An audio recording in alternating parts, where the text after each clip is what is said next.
Welcome to క్యూనిస్. నేను మీ మధు. నేను రాజు. మిత్రులారా, నిన్న పండుగ అయిపోయింది.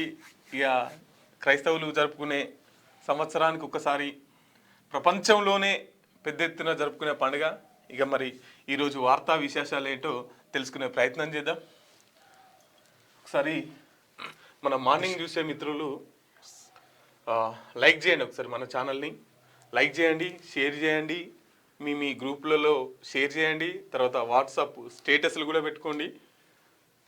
లైక్ చేయండి, కామెంట్ చేయండి. మీరు ఎదుర్కొనే సమస్యలు కావచ్చు, వివిధ అంశాలు కావచ్చు, ఏవైనా సరే మాతో షేర్ చేసుకోవాలనుకున్నప్పుడు ఒక లైక్ చేసి కామెంట్ చేయండి. మార్నింగ్ చూసే ప్రతి ఒక్క మిత్రులు లైక్ చేయాలి, కామెంట్ చేయాలి. ఒకసారి మనం దిశా పత్రిక చూసుకునే ప్రయత్నం చేద్దాం. రైట్. ఆర్టీసీలో 198 పోస్టులు, సూపర్వైజర్, ట్రైనీ ఉద్యోగాలకు నోటిఫికేషన్. ఈ నెల 30 నుంచి దరఖాస్తులు. 20,000 నుంచి 27,000 నుంచి 81,000 వరకు వేతనం అయితే వస్తుందని చెప్పేసి ఆర్టీసీ నుంచి ఉద్యోగ నోటిఫికేషన్ అయితే రెండో పేజీలో 198 పోస్టులు. కానీ ఇవి ఆల్రెడీ అమ్ముడు పోయినాయి, ఆల్రెడీ అయిపోయినాయి, వాటి ఆ పోస్టుల పని అయిపోయింది. ఓకే.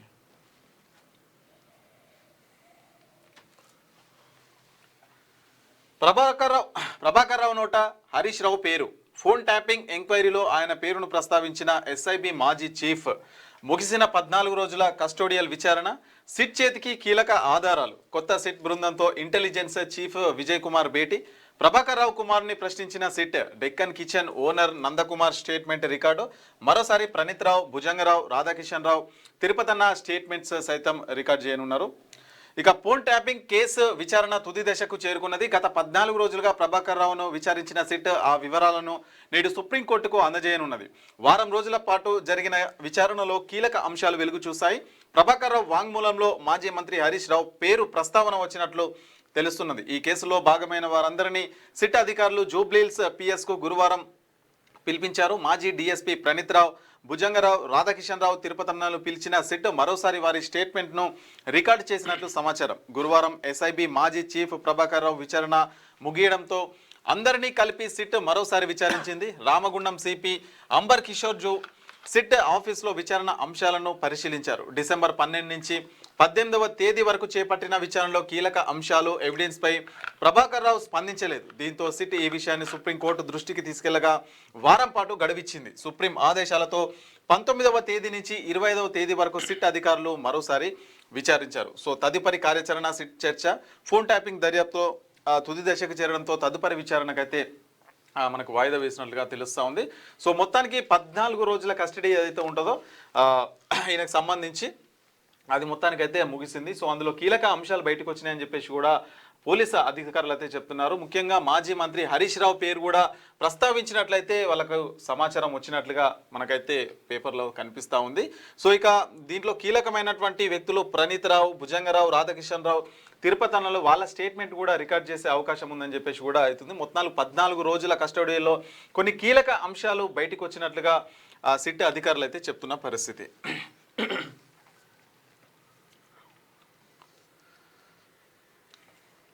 సిఎంఆర్ఎఫ్కు నకిలీ దరఖాస్తులు గుర్తించే పనిలో అధికారుల నిమగ్నం. ప్రతి నెల ప్రతి జిల్లాలో 50 అప్లికేషన్లపై విచారణ. ఫేక్ బిల్లులు సృష్టిస్తున్న హాస్పిటల్స్ పై చర్యలు. మధ్యవర్తుల ఆసుపత్రుల యాజమాన్యాల సిండికేట్. ఎక్కువగా నల్గొండ జిల్లా, ఖమ్మం జిల్లాల నుంచే దొంగ బిల్లులు. సిఎంఆర్ఎఫ్ రిలీఫ్ ఫండ్ కింద ఎక్కువ దొంగ బిల్లులు పెడుతున్నారట. కొందరు అక్రమార్కులు నకిలీ ఆసుపత్రి బిల్లులు సృష్టించి సిఎంఆర్ఎఫ్ నిధులు దండుకుంటున్నట్లు తెలుస్తున్నది. ఈ క్రమంలోనే అర్హులకే సీఎం రిలీఫ్ ఫండ్ అందుతుందా, ఎక్కడైనా అక్రమాలు చోటు చేసుకుంటున్నాయా అని తెలుసుకునేందుకు ప్రభుత్వం ప్రతి నెల క్రాస్ చెకింగ్ చేస్తున్నది. అందుకోసం జిల్లాల నుంచి వచ్చిన దరఖాస్తుల్లో ఒక 50 అప్లికేషన్లపై నిఘా వర్గాల నుంచి విచారణ జరిపిస్తున్నది. ఏమైనా అనుమానాలు తలెత్తితే లోతుగా విచారించి పూర్తి స్థాయి నివేదిక తెప్పించుకుంటున్నది. ఇప్పటికే ఉమ్మడి ఖమ్మం, నల్గొండ జిల్లాకు చెందిన కొన్ని ఆసుపత్రులపై యాక్షన్ తీసుకుంటున్నట్లు సమాచారం. మధ్యవర్తులు ఆసుపత్రుల కుమ్మక్కు. సీఎం రిలీఫ్ ఫండ్ లో చోటు చేసుకుంటున్న అక్రమాల్లో మధ్యవర్తులు, ఆసుపత్రుల ప్రమేయం ఉందనే ఆరోపణలున్నాయి. నమ్మకమైన వ్యక్తుల నుంచి ration card, Aadhaar card, bank account సేకరించి వారికి లేని రోగానికి శస్త్రచికిత్స లేదా ట్రీట్మెంట్ చేసినట్లు డిశ్చార్జ్, సమ్మరీ మిగతా డాక్యుమెంట్లు తయారు చేయించి ఆన్లైన్లో అప్లై చేస్తున్నట్లు అనుమానాలున్నాయి. సీఎంఆర్ఎఫ్ కోసం నేరుగా దరఖాస్తులు చేసుకునే వెసులుబాటు లేదు. కేవలం ఎమ్మెల్యేలు, ఎంపీలు, మంత్రులు, ఎమ్మెల్సీ ద్వారా మాత్రమే అప్లై చేసుకోవాలి. దీనితో స్థానిక లీడర్ల సహకారంతో ఆన్లైన్లో దరఖాస్తులు అప్లోడ్ చేస్తున్నారు.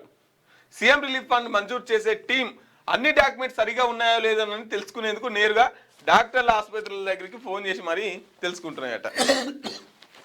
ఇంత దొంగలు దాపరమయ్యారు. ఆయనకి రోగమే ఉండదు, కానీ రోగం వస్తుంది, ట్రీట్మెంట్ అవుతుంది, అన్ని ఎవిడెన్స్ ఉంటాయి. ఇక ఆయనకి 10 లక్షలు బిల్ అయిందని చెప్పేసి సీఎం రిలీఫ్ ఫండ్ కింద పెడతారు, చేసుకుంటారు. ఇక ఆ బిల్లు అకౌంట్లో పడిపోతుంది. పుణ్యానికి లేని రోగం సృష్టించి పేపర్ మీదనే ఉంటుంది రోగం, మనిషికే ఉండదు, మనిషి మంచిగానే ఉంటాడు. అట్లా దొంగ బిల్లులు దండుకుంటున్నారట. నెలకు దగ్గర నెలకు 50 అప్లికేషన్లు వస్తున్నాయట ఫేకే. ఇక దాన్ని అరికట్టే పని మీద పడ్డారట. ఇప్పుడు అట్లా ఫేక్ బిల్లులు రావాలంటే ఏదో హాస్పిటల్ పేరు ఉండాలి కదా.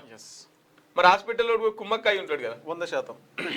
హాస్పిటల్లో కింద ఆనికి ఇక్కడ హాస్పిటల్ వాళ్ళు మధ్యవర్తులు ఎవరైతే లబ్ధి పొందుతారో వాళ్ళు ఇప్పుడు ఇది డైరెక్ట్ అప్లికేషన్ పెట్టుకోవడానికి లేదు. ఎమ్మెల్యేలు, ఎంపీలు, మంత్రులు, ఎమ్మెల్సీల ద్వారా మాత్రమే, వాళ్ళ త్రూ ద్వారా మాత్రమే వేసుకోవాలి. సో ఇందులో వీళ్ళు కూడా ఇన్వాల్వ్ అయి ఉంటారు. వాళ్ళు ఇక నలుగురు వాట హాస్పిటల్లోనికి, మధ్యలోనికి, అసలుకి మా లీడర్లు ఎవరికైతే పేరు వచ్చిందో మొత్తం 4 ఉంటారు ఇందులో. సో ఇట్లాంటివి జరుగుతున్నాయని చెప్పేసి కూడా అవుతుంది. పుణ్యానికి వచ్చే పైసలు మనిషికో 4 లక్షలు వచ్చిన. సో వాస్తవానికి ఇది పేద ప్రజల కోసం, మధ్యతరగతి ప్రజల కోసం, అంటే గవర్నమెంట్ హాస్పిటల్లో కాకుండా కూడా ప్రైవేట్ హాస్పిటల్లో చూపించిన వారికి వాళ్ళకి ఎంతో కొంత 1 లక్ష రూపాయలు అయితే వాళ్ళకి 20,000, 30,000 ప్రభుత్వం నుంచి ఒక ఆర్థిక సాయం వస్తుంది. ఇది ఒక మంచి ఉద్దేశంతో పెట్టిన స్కీమ్ను సో ఈ విధంగా పక్కదారి పట్టించే ప్రయత్నాలు అయితే జరుగుతున్నాయి. సో వాటిని ఏరువేత దిశగా కూడా ప్రభుత్వం ముందడుగు వేస్తుందన్నట్టుగా మనకైతే తెలుస్తుంది. నేడు ఢిల్లీకి సీఎం రేవంత్ రెడ్డి, రేపు సిడబ్ల్యూసీ సమావేశాలకు హాజరు.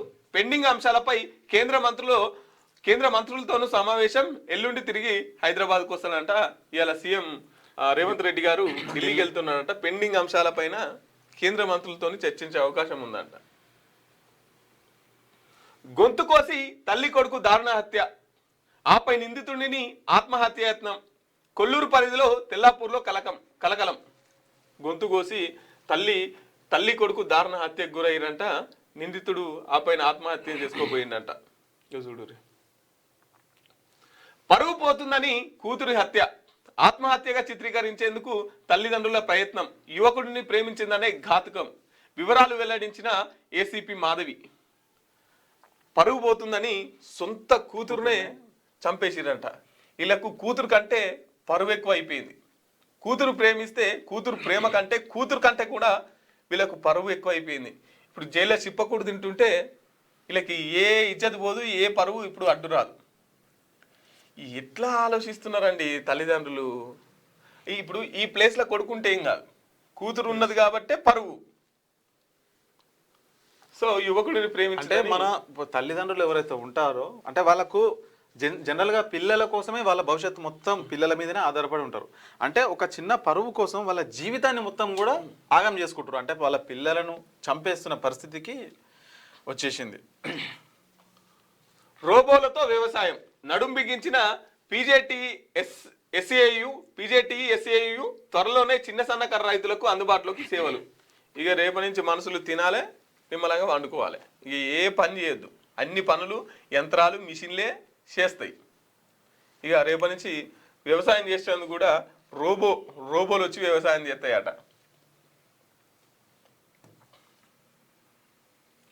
హెచ్ఎండిఎస్ స్పెషల్ సిఎస్గా జయరంజన్, టీజీపీఎస్సీ సెక్రటరీగా హరిత, 23 మంది ఐఏఎస్ అధికారులు బదిలీ. జిహెచ్ఎంసీ జోనల్లో కమిషనర్లుగా 12 మంది. పరిశ్రమల శాఖ ముఖ్య కార్యదర్శిగా ఉన్న ఐఏఎస్ ఆఫీసర్ జయశంకర్ రంజన్ ను జిహెచ్ఎంసీ స్పెషల్ సిఎస్గా ప్రభుత్వం నియమించింది. టీఎస్పీఎస్సీగా సెక్రటరీ హరితను బదిలీ చేసింది. మొత్తంగా 23 మంది ఐఏఎస్ అధికారులను ట్రాన్స్ఫర్ చేసింది. వీరిలో కొందరికి జిహెచ్ఎంసీ జోనల్ కమిషనర్ల బాధ్యతలు అప్పగించింది. 12 మంది కమిషనర్లుగా, జిహెచ్ఎంసీలో కమిషనర్లుగా ఐఏఎస్ వాళ్ళు ఉన్నారంట. 23 మంది ఐఏఎస్ అధికారులను ట్రాన్స్ఫర్ అయినట్టు తెలుస్తుంది. 300 వార్డులు, 12 జోన్లు, 60 సర్కిళ్లు. GHMC delimitation final notification release, ఏర్పాటు కానున్న కొత్త జోనల్ సర్కిల్ కార్యాలయాలు 300 వార్డులు, 12 జోన్లు, 60 సర్కిళ్ళు.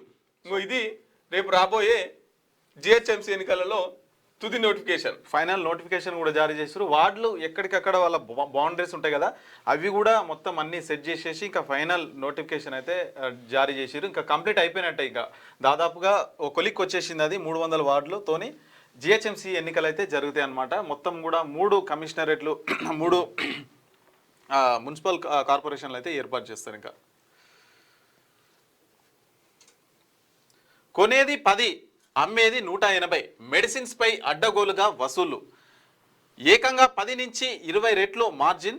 రోగుల జేబులకు చిల్లు పెడుతున్న ఔషధ కంపెనీలు, మార్కెట్ చైన్లు, మెడికల్ షాపులు విపరీతంగా దోపిడీ జరుగుతున్నట్లు పార్లమెంటరీ స్థాయి కమిటీ నివేదిక వెల్లడి.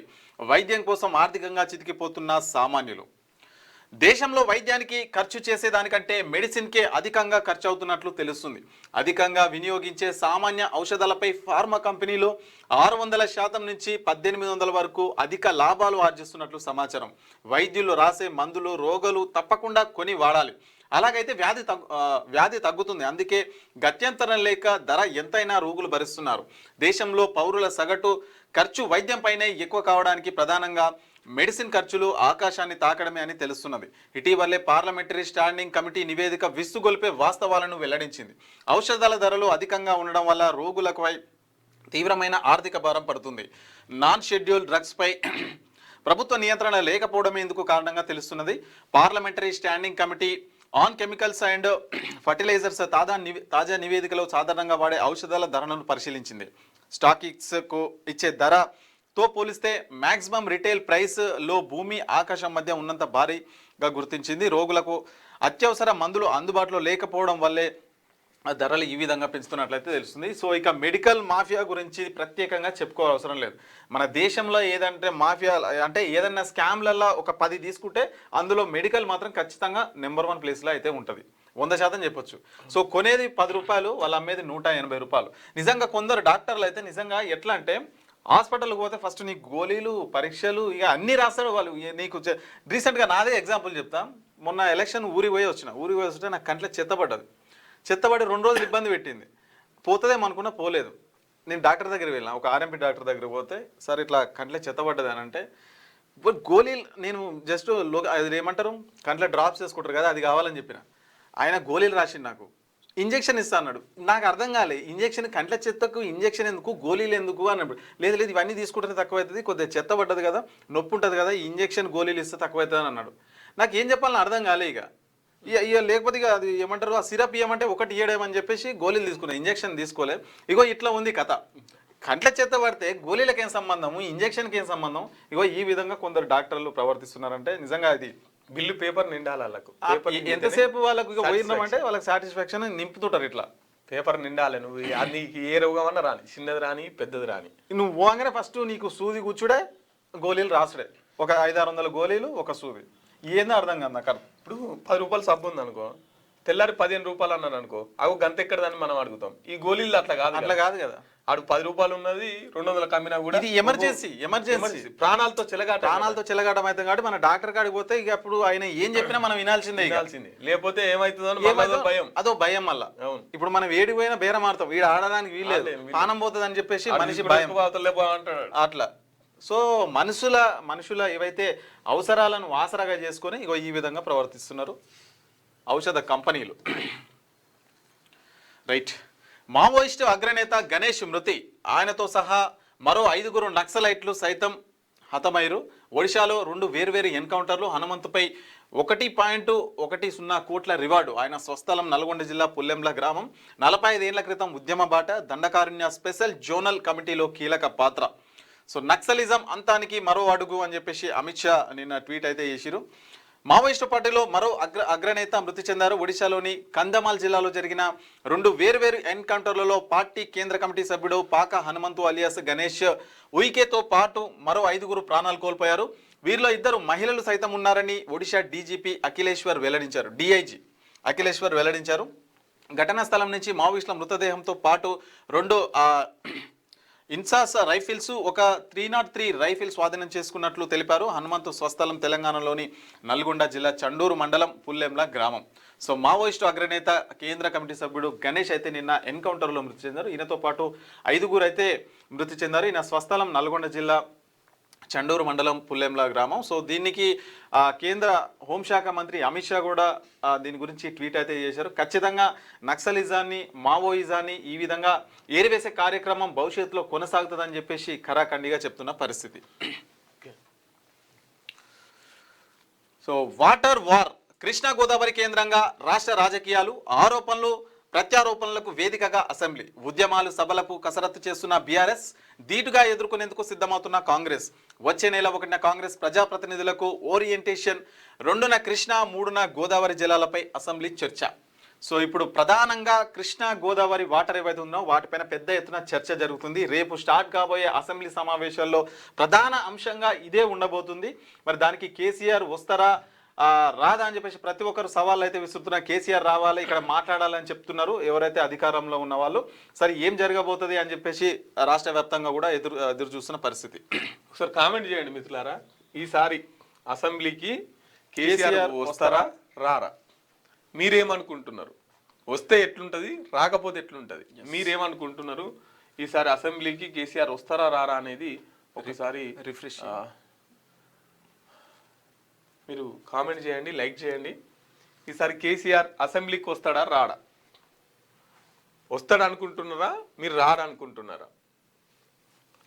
ఒక్కసారి 29 తారీఖు నాడు అసెంబ్లీ సమావేశాలు స్టార్ట్ అవుతున్నాయి. ఈ సమావేశాలకి కేసీఆర్ వస్తాడు అనుకుంటున్నారా, మీరు రాడనుకుంటున్నారా అనేది మీ అభిప్రాయాల్ని కామెంట్ రూపంలో తెలియజేయండి. లైవ్ చూస్తున్న ప్రతి ఒక్కరు కామెంట్ చేయాలి, లైక్ చేయాలి. అంతేనా?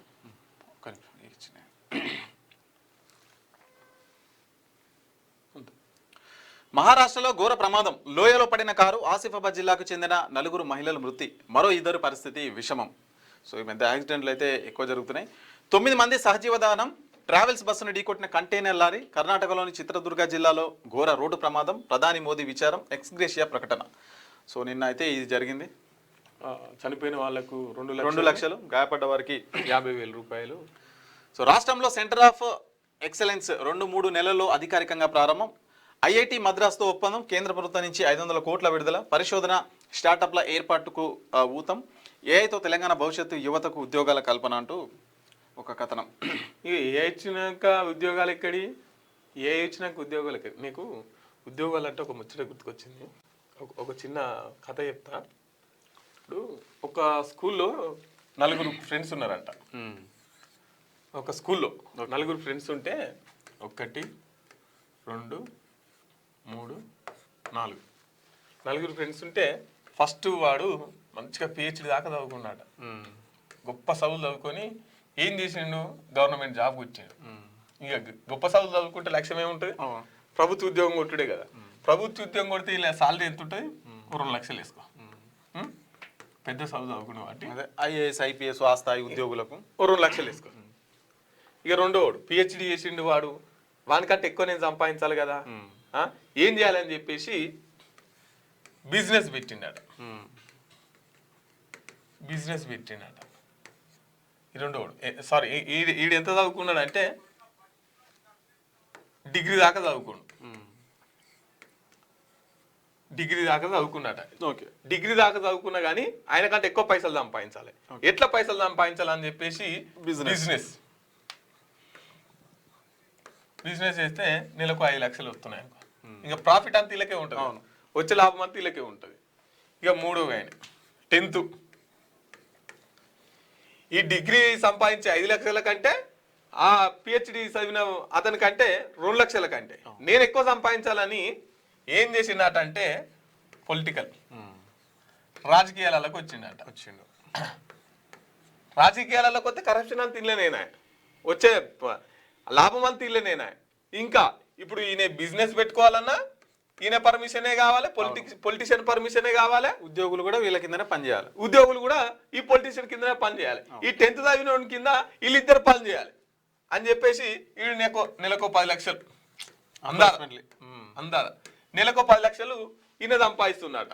మళ్ళీ తిరిగి ఈ బిజినెస్ మ్యాన్ ఈయనకి వస్తుందో గవర్నమెంట్ ఉద్యోగి ఈయన కాడికే వస్తాడు. ఈయన కాడికే వస్తారు. ఇంకా 4 10th ఫెయిల్, ఇటు 10th పాస్ అనుకో, ఇటు 10th ఫెయిల్, ఇటు 10th ఫెయిల్ అయ్యిండు. ఏం చేసిండు? ఈ పొలిటికల్ వాడు నా దగ్గరికి రావాలి, ఈ బిజినెస్ చేసేవాడు నా దగ్గరికి రావాలి, గవర్నమెంట్ ఉద్యోగి నా దగ్గరికి రాయాలి. ఏం చేయాలి ఏం చేయాలి ఏం చేయాలి అనుకొని మొత్తం ఒళ్ళంతా విభూతి పూసుకొని ఓ చెట్టు కింద కూర్చుండట. ఏమైండు? బాబా అయ్యిండు. బాబా అయితే ఏమైంది? దేవుడా నేను గెలవాలి, నా కూట్లు రావాలని చెప్పేసి పొలిటికల్, బిజినెస్ మంచిగా జరగాలని చెప్పేసి వీళ్ళు, ఉద్యోగం మంచిగా ఉండాలని వీళ్ళు వచ్చి బాబా కాలు పట్టుకొని సమర్పించుకుంటారట. ఓకే, గిట్లున్నాయి మన భారతదేశంలో చదువులు. పిహెచ్డి చేసినోడు 10th ఫెయిల్ అయిన బాబా దగ్గరికి వచ్చి కాళ్ళు పట్టుకుంటున్నాడు. డిగ్రీ చదువుకున్న బిజినెస్ మ్యాన్ బాబా దగ్గరికి వచ్చి కాళ్ళు పట్టుకుంటున్నాడు. పొలిటికల్ రాజకీయ నాయకుడు మా కోట్లు రావాలి మేము గెలవాలని చెప్పేసి బాబాకు సమర్పించుకుంటుంటే ఈయన 100 కోట్లు అయిపోతున్నాయి ఆస్తి. ఇప్పుడు వీళ్ళందరికంటే ఈయన పవర్ఫుల్ అన్నట్టు ఇప్పుడు లెక్క. 10th ఫెయిల్ అయిన సక్సెస్ అయింది ఇక్కడ. డిగ్రీ పిహెచ్డి చేసిన వాళ్ళు 2 లక్షలు 3 లక్షల ఉద్యోగాల కానీ ఆగిపోయినారు. ఇట్లున్నాయి భారతదేశంలో విద్యా వ్యవస్థ.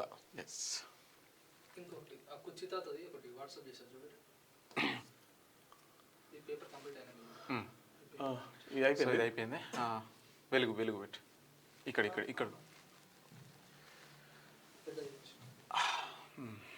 రైట్. జిహెచ్ఎంసీకి కొత్త టీమ్స్. హైదరాబాద్లో 12 జోన్లకు కొత్త కమిషనర్లు. వీరిలో 8 మంది ఐఏఎస్లు, 4 సీనియర్ ఆఫీసర్లు. ఏఎంయుడి ప్రత్యేక ప్రధాన కార్యదర్శిగా జయేష్ రంజన్, టీజీపీఎస్సీ సెక్రటరీగా ఎం హరిత, ఎన్నికల సంఘం కార్యదర్శిగా లింగయ్య నాయక్.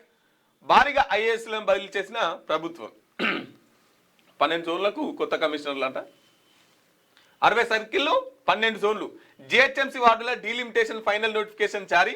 300 వార్డుల్లో సరిహద్దులు ఖరారు చేస్తూ తుది ప్రకటన. క్రిస్మస్ వేడుకల్లో ప్రధాని నరేంద్ర మోదీ క్రిస్మస్ వేడుకల్లో పాల్గొన్నారు. గురువారం ఆయన ఢిల్లీలో cathedral church of the redemption లో క్రైస్తవులతో కలిసి ఆయన ప్రార్థనలు చేశారు. అంతకుముందు ప్రజలకు క్రిస్మస్ శుభాకాంక్షలు తెలియజేస్తూ ఎక్స్ లో పోస్టు పెట్టారు. ప్రేమ, శాంతి, దయ సందేశాన్ని క్రిస్మస్ బోధిస్తుంది. ఈ పండుగ స్ఫూర్తిలో సమాజంలో సామరస్యాన్ని పెంపొందిస్తుందని పేర్కొన్నారు. నిన్న క్రైస్తవులకు చర్చికి వెళ్ళిండు ప్రధానమంత్రి నరేంద్ర మోదీ గారు. చర్చికి వెళ్ళి పాస్టర్ల దీవెనలు తీసుకుంటున్నటువంటి ఆ ఫోటోను మనం చూస్తున్నాం. ప్రేమ, శాంతి, దయ సందేశాన్ని క్రిస్మస్ బోధిస్తుందని ఎక్స్ వేదికగా రాసిరు. సో మన దేశంలో ఇటువంటి వాతావరణం ఎల్లప్పుడూ ఉండాలని కోరుకుంటున్నాం. గౌరవించుకోవాలి, ఇతర మతాలని గౌరవించుకొని సాంప్రదాయం కొనసాగాలని కోరుకుంటున్నాం. ఇసుక మాఫియాలో ఎవరున్నా వదలం. పోలీస్ ఆఫీసర్లైనా ఆఖరికి సొంత పార్టీ నేతలైన చర్యలు తప్పవు. త్వరలోనే అందరి భరతం పడతాం. మంత్రి వివేక్ వెంకటస్వామి హెచ్చరిక.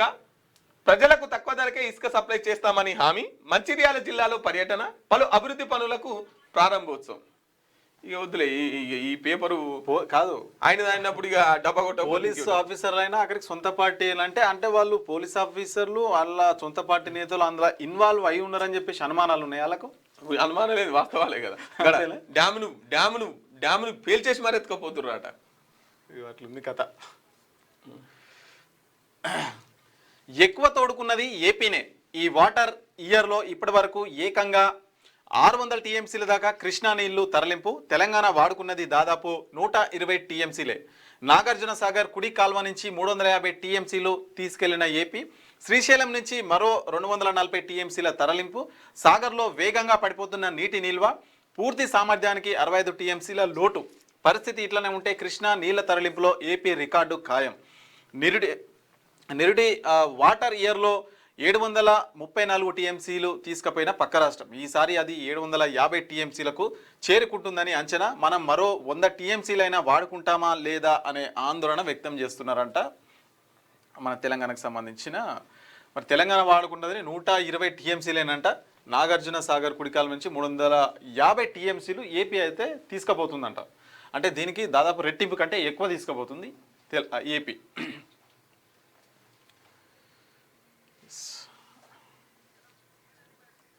కృష్ణా నీళ్లలో నెంబర్ 1 ద్రోహి కేసీఆర్. రాష్ట్రానికి 575 టీఎంసీలు రావాల్సి ఉంటే 299 టీఎంసీలు చాలని గొంతు కోసిండు.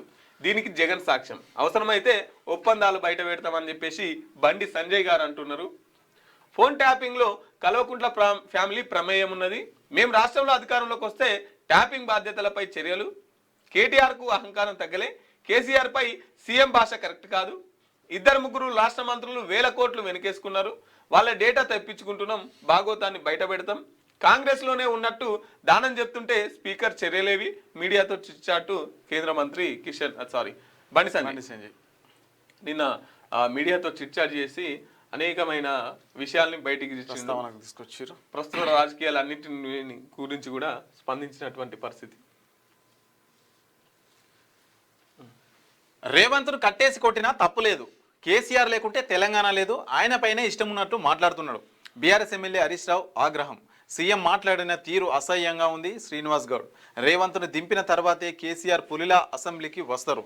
మర్రి జనార్దన్ రెడ్డి సీఎం మాటలకు పిల్లలు భయపడుతున్నారు. రసమే బాలకిషన్ కొడంగల్ సభలో సీఎం రేవంత్ వ్యాఖ్యలపై బీఆర్ఎస్ నేతలు విమర్శల మీద విమర్శలు అయితే చేస్తున్నారు. సో ఏవైతే రేవంత్ రెడ్డి గారు మొన్న కొడంగల్లో చేసిన వ్యాఖ్యలు ఏవైతే ఉన్నాయో బాగానే రాసుకొచ్చింది. తెలుగు పేపరే మనం వేరే పెట్టలేగా. వెలుగు పేపర్ మరి బాగానే రాసుకొచ్చింది. రేవంత్ను కట్టేసిన కొట్టినా తప్పులేదా అని చెప్పేసి బాగానే ధైర్యం చేసిర్రు. వాళ్ళు ఏమన్నారో అదే రాసుకొచ్చింది. ఒక అడుగు ముందుకు వేసిర్రు. అట్లా ఉండాలి పత్రికలు. పత్రిక అన్నప్పుడు పత్రిక రూల్స్ పాటించాల్సిందే కదా. సో నిన్న బీఆర్ఎస్ పార్టీలో ఒకళ్ళెనుకలు వచ్చి బీఆర్ఎస్ పార్టీ నాయకులు మీటింగ్ పెట్టిరు. చూడు, ఈ మధ్య చెడిపోవాలంటే రాజకీయాలు చూస్తే చాలు. బూతులు నేర్చుకోవాలంటే రాజకీయాలు చూస్తే చాలు. పాలలతో పంచాయతీ పెట్టుకుంటే ఇంత ముందుకు బూతులు వచ్చాయి. కానీ ఇప్పుడు రాజకీయాలు చూస్తే బూతులు వస్తాయి. ఓలేం తోలు తిత్తా అంటారు, ఓలేం తొండలు తొడిగిత్తా అంటారు. ఏం పదాలు, ఏం రాజకీయాలు, ఏం బూతులు.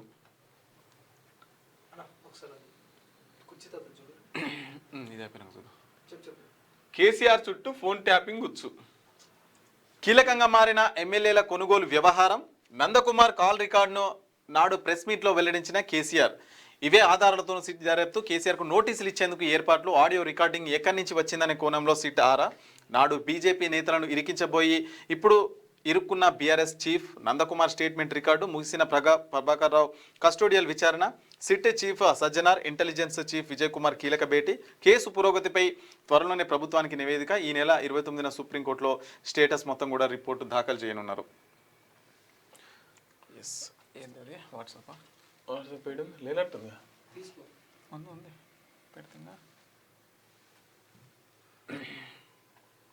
ఒక మ్యాటర్ చూద్దాం. మీరు మార్నింగ్ చూసే వాళ్ళు అయితే ఒకసారి లైవ్ చేయండి. కేసీఆర్ రారు బ్రదర్ అట. అయితే పరిశ్రమ కూడా అంటున్నాడు కదా, ఎవరిని రేవంత్ రెడ్డిని గద్దె దింపితేనే వస్తారు అంటే రానట్టు దాని అర్థం వాళ్ళ ఉద్దేశంలో. ఇప్పుడు ఉన్నాడు గద్దె దిగలే కదా, అంటే రాడు, దిగితే వస్తాడు. కాబట్టి ఈసారి కూడా హరీష్ రావు గారు నమ్మకస్తున్నారు రారు అని చెప్పేసి. ఇంకో వార్త బాగా చక్కర్లు కొడుతుంది సోషల్ మీడియాలో, దాన్ని చూసే ప్రయత్నం చేద్దాం. ఇగో ఓకే, ఇదా కుర్చీతాత. ఈయన పేరే కుర్చీతాత అయిపోయింది. ఈయన చనిపోయింది అని చెప్పేసి ఒక నిన్న మొన్న నుంచి బాగా సోషల్ మీడియాలో బాగా వైరల్ అవుతుంది. ఈయన చచ్చిపోయింది అని చెప్పేసి. అరే నేను చావలేదురా నాయన, నేను బతికే ఉన్నాయని చెప్పేసి ఆయన మీడియా ముందుకు అయితే వచ్చి మాట్లాడుతుండు. పెట్టనా వీడియో? ఏమన్నా మాటలు అవి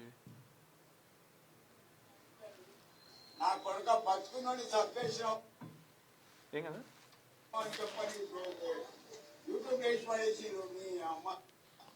సో ఈయన బతికే ఇట్లా దాపరమైన ఈ మీడియా ఛానళ్ళు నిజంగా దారుణం కదా. బతికున్న వాళ్ళను చచ్చిపోయింది అని చెప్పేసి సోషల్ మీడియాలో అట్లా చేయడం ఎంతవరకు కరెక్ట్? ఒకవేళ ఇప్పుడు వీళ్ళకంటే ఏం కాదు, వీళ్ళకి సంబంధించిన ఫ్యామిలీ మెంబర్స్ ఉంటారు ఎవరైనా, వాళ్ళు కనుక ఒకవేళ న్యూస్ చూస్తే హార్ట్ పేషెంట్లు ఉంటారా? మొన్న కాజల్ అట్నే అయింది, అంత ముందుకు వేణుమాధవ్ అట్నే అయింది, అంత ముందుకు వాళ్ళది అట్నే అయింది. సో ఈ సోషల్ మీడియా ఎంత ప్రాపకాండ క్రియేట్ చేస్తుందో చూడురి. బతుకున్న మనిషిని చంపేసారు. అక్కడ ఎవరిదో సేమ్ ఇట్లనే ఉంటే ఆ గాంధీ హాస్పిటల్ నుంచి ఫోన్ పోయింది అట వాళ్ళ ఇంటికి. ఫోన్ పోతే ఇట్లనే ఉందమ్మా అంటే పోయి చూసిరాట. ఈయన మాకు సంబంధించిన వ్యక్తి కాదు, మా ఆయన కాదు, ఈయన వేరేట ఆయన అని చెప్పినాక కూడా అలా వీళ్ళ భార్య ఇంటర్వ్యూలు ఇచ్చినాక కూడా అట్టే ప్రచారం చేస్తున్నారు. కుర్చీ తాత ఇక లేరు. కుర్చీ తాత చచ్చిపోయింది అని చెప్పేసి ఇగో ఆయన మొత్తం స్వయంగా మనిషి బతికొచ్చి చెప్పినా కూడా ఇంకా కొంతమంది మరి నమ్ముతున్నారో లేదో కానీ స్వయంగా కుర్చీ తాతే ఓ వీడియో పెట్టిండు నా కొడుకులను పండబెట్టి మిమ్మల్ని నమ్ముతారు చూడు ఏమనుకున్నారు బే కుర్చీ తాత అంటే అల్లా పట్టప్పదని అనుకున్నారు బే బతుకునని చంపేసిన వేసిలేదురా లంచవరుకున్నారు నా భార్య ఏడిసి వచ్చిందిరా ఈ దళిత నాకు దొరుకు ఉంటా బాబాయ్ యూట్యూబ్ సో ఇది మొత్తానికైతే సరే అదే నేను ఎవరు ఉన్నప్పటికీ ఏదైనప్పటికీ ఏం చేస్తున్నప్పటికీ కూడా అట్లా బతుకున్న వ్యక్తులను చచ్చిపోయింది అని చెప్పేసి సోషల్ మీడియాలో పెట్టడం వల్ల వాళ్ళ కుటుంబ సభ్యులు చూస్తే చాలా ఇబ్బందికరంగా ఉంటుంది. పురుగుల మందు దాగించి కూతురి హత్య ప్రేమ వ్యవహారంతోనే పరుగు పోతుందనే కోపంతో దారుణం పోలీసుల విచారణలో ఆలస్యంగా వెలుగులోకి కరీంనగర్ జిల్లా సర్వాయిపేటలో ఘటన నిందితురాలు వివరాలు వెల్లడిస్తున్న ఏసీపీ మాధవి ఇక కూతురు హత్య చేసిరట పరుగు పోతుందని చెప్పేసి మావోయిస్టు కీలక నేత గణేష్ మృతి ఒడిశాలో జరిగిన ఎన్కౌంటర్లో చనిపోయిన సెంట్రల్ కమిటీ మెంబర్ మరో 5 మావోయిస్టులు కూడా వీరిలో 2 మహిళలు గణేష్ ది నల్గొండ జిల్లా 45 ఏళ్ల ఉద్యమ ప్రస్థానం ఆయనపై 1,10,00,000 రివార్డు ఉందని చెప్పేసి వార్త మావోయిస్టు కీలక నేత గణేష్ మృతి ఒకసారి ఈ ఛానళ్ళ సంగతి చూద్దాం ఒకసారి కొట్టు యూట్యూబ్లో నార్మల్గా కొట్టు కుర్చీ తాత అని కొట్టు కుర్చీ తాత న్యూస్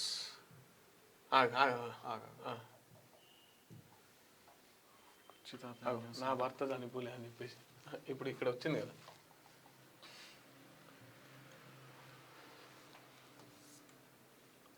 కుర్చీ తాత బతికే ఉన్నాడా అసలు ఏం జరిగింది వీళ్ళు ఫ్యాక్ట్ ఫైండ్ చేసి ఒక నిజ నిర్ధారణ కమిటీ చేసి వాళ్ళు చెప్తున్నారు కుర్చీ తాత మృతి ఇంటి నుంచి లైవ్ ఆర్టీవీ కుర్చీ తాత ఇంటికి పోయినాక లైవ్ పెట్టినట మరి ఎవరిని చూపిస్తాడు శవాన్ని చూపించాలి కదా ఇంటికి పోయి కుర్చీ తాతను చూపెట్టాలి కదా కుర్చీ తాత మృతి ఇంటి నుంచే లైవ్ అట మరి ఎవరిని ఆడ దహన సంస్కారాలు చేసి వచ్చిరో ఈ ఆర్టీ వాళ్ళు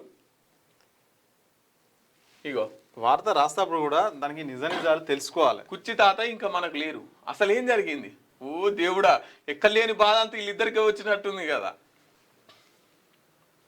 కుర్చీ తాతను చంపేశారా రైల్వే ట్రాక్ దగ్గర డెడ్ బాడీ అప్పుడే ఆయన మర్డర్ చేసిర్రా ఆయన చచ్చిపోయిండా ఇవి విషయాలు కూడా బయటకు వచ్చినాయి రైల్వే ట్రాక్ దగ్గర అగ్గోతో కంటే అగ్గో పులి అంతే ఏం జనాలు దాపరమయ్యారు చూడు ఆ దండలు కూడా వేసిరు చిరంజీవి కూడా పోయిండగా రామ్ చరణ్ కూడా పోయిండగా దేవుడా బానే ఉంది కథ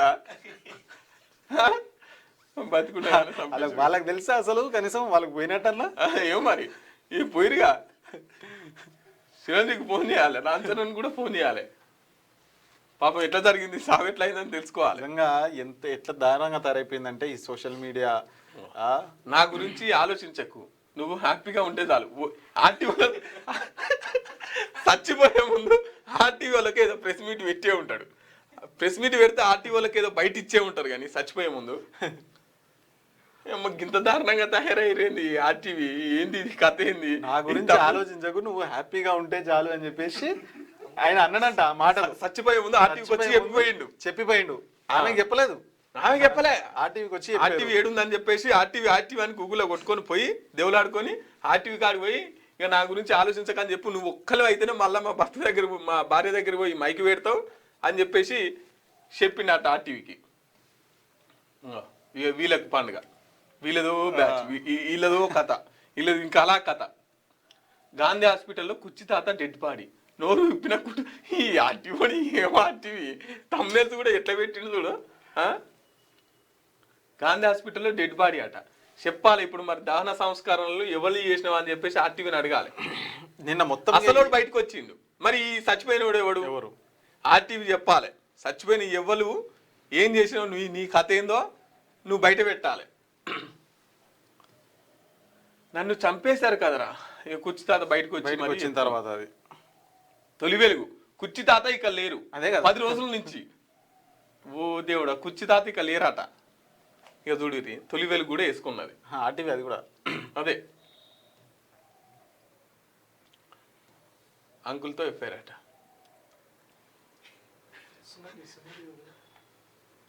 నన్ను చంపేస్తారా అగో మరి వచ్చిండు అసలు వచ్చిండుగా అదిలోనే ఇదిలోనే ఇచ్చారు చూడు. అయ్యో ఇంత దారుణంగా తయారయ్యి అసలు ఎవరిది తప్పు ఉంది? కుర్చీ తాత ఇప్పుడు ఎక్కడున్నాడు? ఇక వీళ్ళిద్దరికైతే పాపం ఎంత బాధ వచ్చింది. నువ్వు నా భర్త బతికే ఉన్నాడు. క్లారిటీ వైజాగ్ సత్య. కుర్చీ తాత చనిపోయాడా? రంగంలోకి మన తొలి వెలుగు. ఓ మన తొలి వెలుగు కూడా రంగంలోకి దిగిందిగా. అసలు నిజాలు బయట పెట్టిన భార్య బిడ్డ. నేను బతికే ఉన్నా. వీళ్ళు సుమన్ టీవీ వాళ్ళు ఏమేలే ఎత్తరుగా. మళ్ళీ ఎందుకు వచ్చినావా ఆగిలే కొత్తదాకా. వీళ్ళు పుకార్లు పుట్టించట్లో నెంబర్ 1 ఉంటారా? నన్ను క్షమించండి. అదే వచ్చింది చేసినట్టు ఏం లేదు. ఒక నిమిషం కానీ ఇది ఆర్టీవీ ఏం లేదు. మాకు కూడా వచ్చాట డూప్లెక్స్లు కావాలంటూ వీళ్ళు. ఇగో ఇట్లున్నది కుర్చీ తాత. సో ఏదేమైనప్పటికీ కూడా సో ఇట్లాంటివి అయితే చేయకూడదు. సుమన్ టీవీ వాళ్ళు ఏమేలే ఆర్టీవీ వాళ్ళే చచ్చిపోయినట్టు ఇంటి దగ్గర నుంచే రిపోర్టింగ్, ఇంటి దగ్గర నుంచే డెడ్ బాడీ దగ్గర నుంచే లైవ్ అంట. ఏది ఇప్పుడు వెలుగు పేపర్గా అంతేగా. రైట్ మిత్రులారా, ఇవి వెలుగు పేపర్. ఇంకా ఆంధ్రజ్యోతి పేపర్ను చూసుకుందాం. అమెరికాలో సాగు బల, వ్యవసాయంలో తెలుగు ప్రవాసుల జోస్, పంట భూముల కొనుగోలులో దూకుడు, పప్పులు కూరగాయలు పండ్ల సాగులో సాంకేతిక వినియోగంతో లాభాల పంట, భవిష్యత్తులో రియల్ భూమి పైనే ఆశలు, రాంచ్ యజమానులకు పన్ను రాయితీ, వందలాది ఎకరాల్లో గోశాలల నిర్వహణ. ఏపీకి చెందిన సమీర్ రాజేష్ కాంతి 2022లో ఎకరం 11 లక్షల చొప్పున డల్లాస్కు 2 గంటల దూరంలో డిలియోన్లో 333 ఎకరాలు కొనుగోలు చేసి పికాన్ పప్పు పండిస్తున్నారు. టెక్సాప్ పీకాన్ గ్రోయర్ అసోసియేషన్ నుంచి 2025 గాను best new year grow award అందుకున్నారు. మనలో ఏపీకి చెందిన వాళ్ళు డల్లాస్లో వ్యవసాయం చేస్తున్నారంట. పప్పులు కూరగాయలు పండ్ల సాగులో సాంకేతిక వినియోగంతో లాభాల పంట, భవిష్యత్తులో రియల్ భూమి పైన ఆశలు, రాంచు యజమానులకు పన్ను రాయితీ, వందలాది ఎకరాల్లో గోశాల నిర్వహణ అని చెప్పేసి ఒక వార్త. మనలు అమెరికాలో మన ప్రతాపం చూపిస్తురట, వ్యవసాయంలో కూడా ప్రతాపం చూపిస్తురట, అవార్డులు అందుకుంటున్నారంట. కేసీఆర్ను పిలవడమే తరువాయి. క్లైమాక్స్కు చేరిన ఫోన్ ట్యాపింగ్ కేసు విచారణ. నందకుమార్ వాంగ్మూల ఆధారంగా కేసీఆర్పై బాణం. చివరి రోజు విచారణలో ప్రభాకర్ రావు ఉక్కిరిబిక్కిరి. కుమారుడి విచారణతో ఆయనపై ఒత్తిడి పెంచే వ్యూహం. 5 నిందితులలో ముఖాముఖి విచారణ. స్వయంగా ప్రశ్నించిన సిట్ చీఫ్ సజ్జనార్. సిట్ బృందంతో ఇంటెలిజెన్స్ చీఫ్ విజయ్ కుమార్ అయితే భేటీ అయ్యారంట. సో నెక్స్ట్ విచారణ కేసీఆర్ది ఉండబోతుంది అని చెప్పేసి, తర్వాత విచారణ ఆయనదే అని చెప్పేసి కూడా మనకైతే కనిపిస్తూ ఉంది. స్వయంగా సజ్జనార్ అయితే పలు ప్రశ్నలు అయితే లేవనెత్తుతున్నారు దీనికి సంబంధించి. ఆయన నేతృత్వంలో స్టార్ట్ అయిన పని నుంచి వాళ్ళు జైలు పోవడానికి సిద్ధంగానే ఉన్నారు. వీళ్ళే దానికి భయపడుతున్నారు. పంపించడానికి వీళ్ళు సిద్ధంగా లేరు. కేటీఆర్ ఎప్పుడు చూసినా పోతా బరాబరు పోతా, ప్రజల కోసం పోతా, 4 రోజులు ఉంటా వస్తా అని చెప్తున్నాడు, కానీ వీళ్ళు భయపడుతున్నారు. అవినీతి కేసులో ఆ 2 మంత్రులు జైలుకే. వారిద్దరూ వేల కోట్ల రూపాయలు అక్రమ సంపాదనకు పాల్పడుతున్నారు. నిఘా నివేదికలు తెప్పించుకుంటున్నాం. త్వరలో అవినీతి భాగోతం బయటికి. రాష్ట్రానికి కేసీఆర్ కుటుంబమే పెద్ద శని. కేసీఆర్పై సీఎం మాట్లాడిన భాష తప్పు. కాంగ్రెస్ ఎమ్మెల్యేలు తిరగబడే రోజు దగ్గరలోనే ఉంది బండి సంజయ్ కుమార్ చెప్తున్నారు. అవినీతి కేసులో 2 మంత్రులు జైలుకు వెళ్లే అవకాశం ఉంది. సో వాళ్ళ చిట్టా మొత్తం కూడా బయటికి తీసే ప్రయత్నం అయితే జరుగుతున్నది అని చెప్పేసి కూడా అంటున్నారు. అట్లాగే కేసీఆర్ పైన ఏవైతే రేవంత్ రెడ్డి చేసిన వ్యాఖ్యలో సో అవి ఖచ్చితంగా ఆమోదయోగ్యమైనవి కావు అని చెప్పేసి బండి సంజయ్ అయితే కొట్టిపారేస్తున్నారు. సంక్రాంతికి రైతు భరోసా, యాసంగి పెట్టుబడి సాయానికి 9,000 కోట్లు. జనవరిలో సాగు ముమ్మరం, అప్పుడే నగదు బదిలీ, సరైన సమయంలో సాగు ఖర్చులకు పనికొచ్చేలా పంపిణీ, రైతులు పంటలు పండేలా డేటా సిద్ధం చేస్తున్న వ్యవసాయ శాఖ. ఉపగ్రహాల చిత్రాల ద్వారా సాగు భూముల పరిశీలన, సాగుకు యోగ్యం కాని భూముల పథకం నుంచి మినహాయించే అవకాశం. అసెంబ్లీ సమావేశాల సమయంలో రైతు భరోసాపై మరింత స్పష్టత.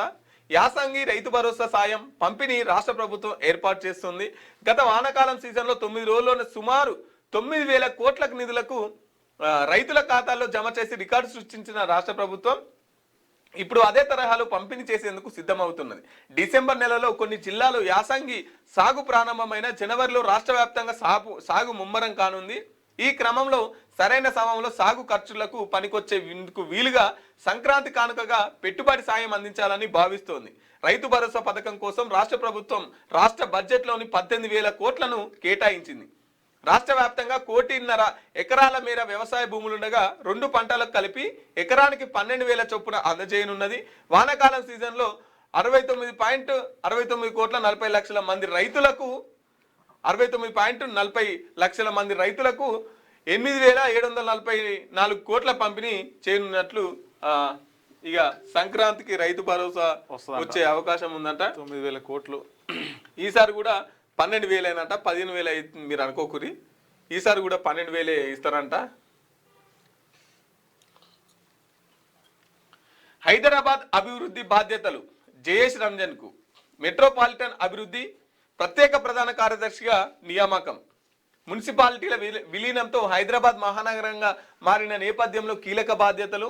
హైదరాబాదులో పాతవి కొత్తవి కలిపి 12 జోన్లకు కమిషనర్ల నియామకం. 24 మంది ఐఏఎస్లు బదిలీలు. 12 జోన్లు, 60 సర్కిళ్లు, 300 డివిజన్లు. ఇది మహా హైదరాబాద్ స్వరూపం. జిహెచ్ఎంసీ పునర్విభజన తుది నోటిఫికేషన్ విడుదల. ప్రభుత్వ ఆమోదం. జీవో 292 జారీ. మరో మావోయిస్ట్ అగ్రనేత ఎన్కౌంటర్. ఒడిశాలో కేంద్ర కమిటీ సభ్యుడు పాక హనుమంతు మృతి. మరో 3 మావోయిస్టులు కూడా, వీరిలో 2 మహిళలు. హనుమంతు స్వస్థలం నల్గొండ జిల్లా చుండూరు మండలం పుల్లెంలా. 1981లో అజ్ఞాతంలోకి వెళ్లిన పాక హనుమంతు. ఇక బంగ్లాదేశ్లో మరో మూకదాడి. హిందూ యువకుడు అమృత మండల్ హత్య. వారంలో 2వ ఘటన. ఇటీవలే దీపు చంద్రదాస్ దారుణ హత్య. ఉద్రిక్త పరిస్థితులు, పోలీసుల మోహరింపు. ఎన్నికల్లో అవామీ లీగ్ పోటీపై నిషేధం. 17 ఏళ్ల తర్వాత బంగ్లాకు తిరిగి వచ్చిన ఖలేదా జియా కుమారుడు తారిక్ రెహమాన్. సో బంగ్లాదేశ్ కూడా మొత్తం అట్టుడికిపోతుంది. దీపు చంద్రదాస్ హత్య తర్వాత బంగ్లాదేశ్లో మరో హిందూపై మూక దాడి జరిగింది. రాజ్బరీ జిల్లాలో ఓ వ్యక్తి కొంతమంది దాడి చేశారని, బాధితుడు మృతి చెందాడని పోలీసులు పేర్కొన్నారు. హుసైన్ దంగా పాత మార్కెట్ వద్ద బుధవారం 11 గంటల సమయంలో ఈ ఘటన చోటు చేసుకుంది. బాధితుడిని 29 ఏళ్ల అమృత్ మండల్ అలియాస్ సామ్రాట్గా గుర్తించారు.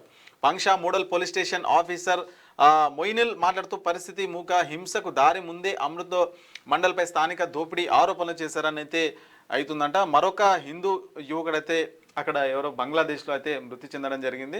సో అక్కడ మొత్తం కూడా పరిస్థితులు చాలా దారుణంగా ఏర్పడ్డాయి. ఇక మేడారానికి సొబగులు 251 కోట్లతో సమ్మక్క సారలమ్మ దేవస్థానం ఆధునీకరణ. ఆదివాసీ దేవతల చరిత్ర ఉట్టిపడేలా శిల్పకళ. 31 రాతి శిలలతో ప్రాకార నిర్మాణాలు. గొట్టు గోత్రాలకు శాశ్వత రూపం. మహాజాతర నిర్వహణకు చురుగ్గా ఏర్పాట్లు అయితే చేస్తున్నారంట. మొత్తానికి పనులు అయితే వేగవంతంగా స్టార్ట్ అవుతున్నాయి. నెక్స్ట్ జనవరిలో మేడారం జాతర అయితే స్టార్ట్ కాబోతున్నది. సో పనులు కూడా మొత్తం వేగంగా అయితే స్టార్ట్ అవుతున్నాయంట. ఇక వరి నారుకు చలిగండం. శీతల వాతావరణానికి రంగు మారి ఎదగకుండా పోతున్న నారుమల్లు కాపాడేందుకు రైతులు తంటాలు అయితే పడుతున్నారంట. మంచు వల్ల, అంటే మంచు కురవడం వల్ల వరి నారు ఏదైతే ఉంటుందో సో అదైతే ఖరాబ్ అవుతున్న పరిస్థితి, రంగు మారుతుందంట.